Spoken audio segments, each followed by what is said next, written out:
Welcome back to my channel and welcome back to another product review. For today's vlog, we will be doing a product review about this O2O sunscreen that I got from TikTok, which is only 164 pesos, guys. And I've been using this for 1 month, guys. And dahil nga clear sunscreen siya, so for today, papatunayan ko sa inyo na hindi siya nagbibigay ng white cast, guys.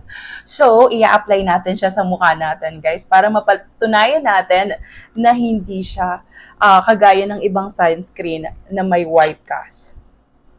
So, sobrang perfect siya and highly recommended, especially kung nandito kayo sa Pilipinas, guys. Dahil sobrang init ng weather natin ngayon. So, para maprotektahan yung ating mga skin and it gives a hydrating effect, guys, sa skin natin, of course. Lagyan din natin ng ating mga leeg. Syempre. So, ganyan lang ako mag-apply ng sunscreen. O, diba? Kita niyo yung effect sa aking mukha. Diba? Para siyang na-moisturize. Hindi lang siya na-moisturize. Ayan. Nabigyan siya ng hydration and hindi siya oily sa mukha. Wala rin siyang white cast. O, diba? Perfect siya. Perfect for the weather. And of course, highly recommended dahil meron siyang SPA++++. Ayan. So, yun yung mga magagandang sunscreen. Meron siyang SPA++++++. Yeah. So, guys, ayan. Pwede din itong pang primer underneath our makeup. So, subukan din natin to with makeup. So, maglalagay lang ako ng powder sa ating mukha. Tingnan natin yung effect. Kung maganda ba siya.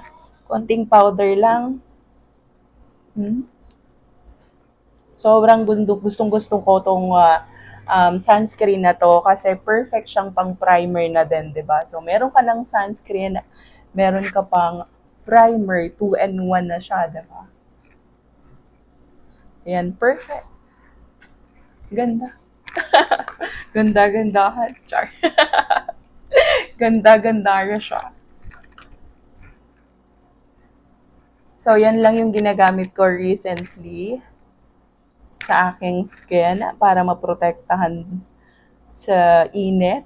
Sobrang init ng panahon dito sa Pilipinas. Ay nako, kung wala kang sunscreen, ewan ko na lang. So, ganyan lang ako mag-makeup. Ganyan lang ako mag-makeup. Shoutout sa mga hindi marunong mag-makeup at hindi marunong mag-blush on. Pagpasensyahan nyo na. So, ganyan lang. Simple lang. O, diba? So, sobrang recommended tong sunscreen na to. And sobrang approved siya sa akin. So, yeah. Ano pang hinihintay nyo? Bye na kayo. So guys, thank you so much for watching this video. I hope you do like this video and I hope to see you guys on my next product review. Thanks so much for watching. Bye for now.